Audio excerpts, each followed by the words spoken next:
There's almost nothing that children love more than chocolate, but there are some kids who are forced to make it.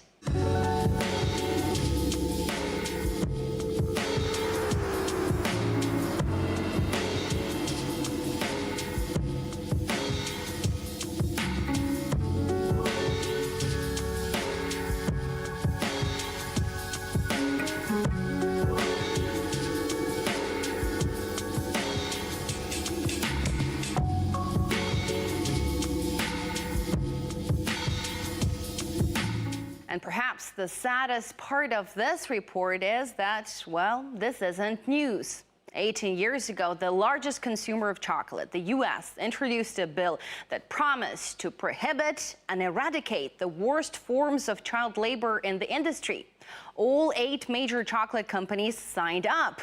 That was back in 2001. But by 2005, the chocolate industry failed to fulfill its promise. With only a few months remaining, it has become apparent that the chocolate industry is nowhere near meeting its obligations to ensure that child slaves are not used to produce cocoa in Côte d'Ivoire. And in 2008, it was again nowhere near it.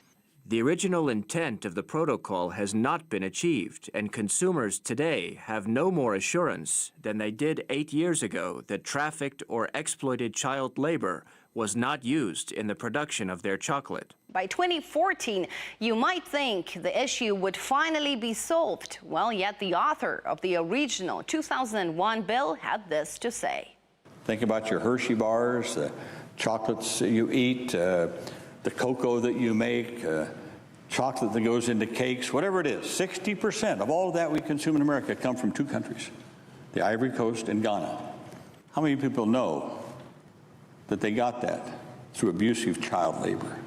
So what's happening now in August 2019? Any changes? Well, no, not really. The U.S. senators asked the government to block chocolate imported from the Ivory Coast. In response, one of the chocolate manufacturing giants, Nestle, suggested that keeping track of who harvested the cocoa bean might make the end product more expensive. Not all suppliers may bear those costs themselves. Some may pass them on to customers or consumers.